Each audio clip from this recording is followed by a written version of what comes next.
आज व्यासपीठाचे सर्व विकास आघाडीचे ज्येष्ठ नेते आणि गेली 2-2.5 तास अतिशय उत्साहाने या ठिकाणी आजच्या या सोहळ्यामध्ये सहभागी झालेले आपण बंधू भगिनींनो, काल स्वातंत्र्याचा दिवस आपण साजरा केला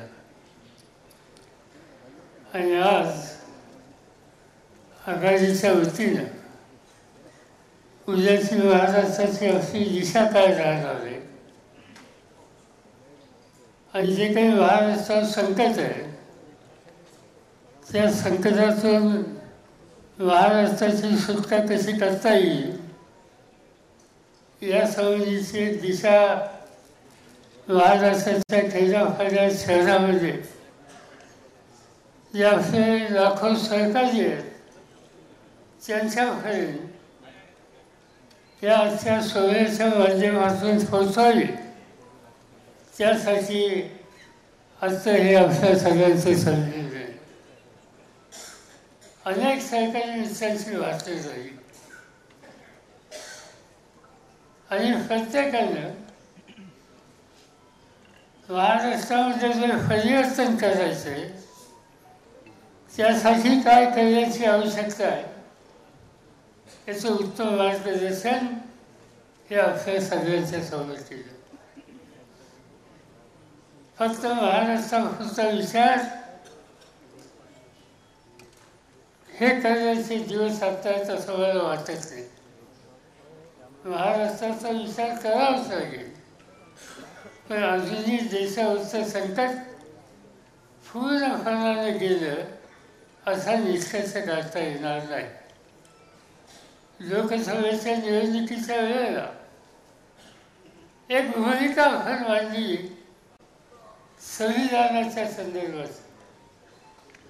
मी जबाबदारीने सांगतो की ज्या निवडणुकीमध्ये काही प्रमाणात यश आलं, पण याचा अर्थ संविधानावरचं जे संकट आहे ते पूर्णपणाने गेलं असा निष्कर्ष काढण्याचे दिवस नाही. आणि त्याचं प्रामुख्याने कारण आज देशाची सूचना ज्यांच्या हातामध्ये आहेत त्यांचा या सगळ्या संविधानात्मक संस्था, विचारधारा आणि चतुरी यांच्या संबंधीची आस्था नाही. आज देशाच्या पार्लमेंटमध्ये आम्ही बघतो की देशाचे प्रधानमंत्री या पार्लमेंटची प्रतिष्ठा किती ठेवतात. राज्यसभेचे काही सदस्य या ठिकाणी व्यासपीठावर आहेत आणि ते सांगतील तुम्हाला. हल्ली राज्यसभेचं लोकसभेचं अधिवेशन झालं. या लोकसभेच्या किंवा राज्यसभेच्या अधिवेशनामध्ये देशाचे प्रधानमंत्री एक दिवससुद्धा सदनामध्ये आलेले. त्या सदनाची किंमत, त्याची प्रतिष्ठा, याचं महत्त्व, याच्याकडे जिंकून बघण्याची भूमिका आजची राज्यकर्त्याची आहे.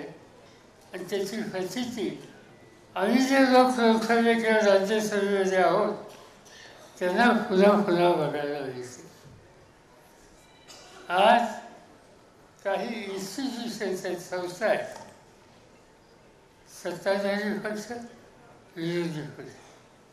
देशाचे प्रधानमंत्री इन्स्टिट्यूशन आहे, देशाचे विरोधी पक्ष नेते ही इन्स्टिट्यूशन आहे. प्रधानमंत्र्याची प्रतिष्ठा ही देशाने ठेवली पाहिजे, तसंच विरोधी पक्ष नेत्याची प्रतिष्ठा त्याचा उल्लेख नानाभाऊंनी आपल्या भाषणात केला, ती सुद्धा तितक्याच महत्त्वाची. त्यांनी उल्लेख केला कालच्या 15 ऑगस्टला. विरोधी पक्ष नेते पाचव्या ओळीत बसवलेले. मी स्वतः विरोधी पक्ष नेता होतो. अटल बिहारी यांचं सरकार होतं आणि मला आठवतं आहे की या सोहळ्यामध्ये माझी बैठकीची सुविधा कॅबिनेट मिनिस्टरच्या बरोबरची होती. मला आठवतं आहे मनमोहन सिंग प्रधानमंत्री होते, सुषमा स्वराज विरोधी पक्ष नेते होते आणि याच 15 ऑगस्टच्या कार्यक्रमामध्ये कॅबिनेट मंत्र्यांच्या लाईनमध्ये सुषमाजी सुद्धा बसलेल्या होत्या. याचा अर्थ व्यक्तीचा प्रश्न नाही, या संस्थांची होती. ही इन्स्टिट्यूशन आहे, लोकशाहीची इन्स्टिट्यूशन आहे आणि त्याचा सन्मान ही करण्याची जबाबदारी कुठल्याही राज्यकर्त्यांच्यावर असते. आणि त्यामुळे त्यांच्याकडे खरगे किंवा राहुल गांधी यांची प्रतिष्ठा राखली जाईल अशी अपेक्षा जर ठेवली तर ती त्यांच्याकडून गेली नाही. आणि त्याचं महत्त्वाचं कारण या लोकशाहीच्या संस्थांच्यावर पद्धतीच्यावर व्यक्तींचे विश्वास नसलेले राज्यकर्ते आज देशाच्या सत्तास्थानी बसले आणि त्यामुळं आपण अतिशय जागरूक राहण्याची गरज आहे. महाराष्ट्र सरकारच्या संबंधीची निवडणूक आज आता 2 महिन्यात आपण जाणार आहोत. मगाशी कोणतं सांगितलं 3 महिने करू नये. आपल्याला त्याहीपेक्षा कमी दिवस आहेत आणि या कमी दिवसामध्ये या तिन्ही पक्षांनी आणि आपल्या मित्र पक्षांनी एका विचारानं सामान्य लोकांच्या जाऊन त्यांच्या जागृती निर्माण करून परिवर्तनाचा विचार हा त्यांच्या मनामध्ये रुजवला पाहिजे. महाराष्ट्राचं चित्र बदलायचं असेल तर इथलं सरकार बदलण्याशिवाय गत्यंतर नाही. एक तर ही कार्यक्रम महाराष्ट्राचं सरकार बदलणं, चुकीच्या लोकांच्या हातातली सत्ता काढणं, ती सत्ता चुकीच्या पद्धतीने किती वापरली जातात अनेक उदाहरणं सांगता येतील. मी बाळासाहेब थोरात असतील,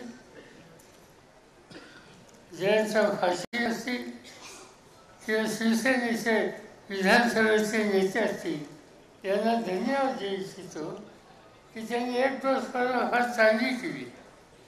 आजच्या सरकारने एक नवीन कायदा महाराष्ट्रात आणण्याचा निर्णय हा घेतलेला होता आणि तो कायद्याचं नाव जनसुरक्षा कायदा.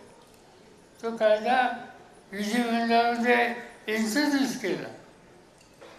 आमच्या सगळ्या या नेत्यांनी, मुख्यमंत्री आणि सभाध्यक्ष यांच्याकडे आग्रह केला की हा कायदा आपला थांबवून द्यावा. आपल्या लोकांच्या जागरूकतेमुळे तो कायदा आता थांबला. काय कायदा असा आहे की त्या कायद्याने तुम्ही एकट्याने रस्त्यावर कुठेही निदर्शनं करायचं ठरवलं तर तुम्हाला अटक करून 5 ते 7 वर्ष तुरुंगात ठेवण्याचा अधिकार. साधं निदर्शन केले ते, 1 माणूस असो, 10 माणूस असो, 25 लोक असो, त्यांनी निदर्शनं केली तरी हा निकाल, त्याची तरतूद आजच्या या कायद्यामध्ये केली. आणि अशा अनेक तरतुदी की त्या तरतुदीमध्ये मूलभूत अधिकार हा उद्ध्वस्त करण्याची भूमिका आजच्या राज्यकर्त्यांनी केलेली होती. विरोधी पक्ष जागरूक होता आणि सभापतींनी, अध्यक्षांनी त्यांचं म्हणणं ऐकलं आणि तात्पुरता हा कायदा सध्या थांबवलेला आहे. अशा अनेक गोष्टी आहेत की ज्या गोष्टीसाठी सत्तेचा गैरवापर हे सूत्र आजच्या भाजपच्या राज्यकर्त्याचं आहे आणि यापासून महाराष्ट्राची सुटका करून घेणं हेच एक महत्त्वाचं काम, एक आव्हान आपल्या सगळ्यांच्या समोर आहे. आणि त्यामुळं मी एवढं सांगू इच्छितो, निवडणुकीला सामोरं जायचं, एकजुटीने यश मिळवायचं, सरकार बदलायचं. आम्ही तुम्हाला एक खात्री देऊ शकतो की आम्ही तिघही, म्हणजे राष्ट्रवादीचे असतील, काँग्रेसचे असतील, शिवसेनेचे असतील, डावे आणि उजवे सगळीच फाशीची असते. भारतीय शेतकरी कामगार पक्ष, समाजवादी पक्ष याच्यात हे सहकारी असते. या सगळ्यांना सन्मानानं बरोबर घेऊन एक सामुदायिक चित्र महाराष्ट्राच्या जनतेच्या सोबत ठेवून निवडणुकीला एका विचाराने जाऊ आणि जो उमेदवार असेल आघाडीचा तो यशस्वी करण्याच्यासाठी आम्हाला सगळ्यांच्याकडून प्रयत्न केले जातील. त्या प्रयत्नामध्ये तुम्हाला सगळ्यांचा हातभार हवा आहे एवढंच या ठिकाणी सांगतो. हे 16% आपलं आहे. फक्त ही एकजूट आणि त्यासाठी पर्यंत कष्ट ही करण्याची तयारी तुम्ही ठेवा एवढंच या ठिकाणी सांगतो आणि आपल्या सगळ्यांची रजा. धन्यवाद पवार साहेब. सर्वांनी थांबायच्या जागेवर. मी मान्यवर नेते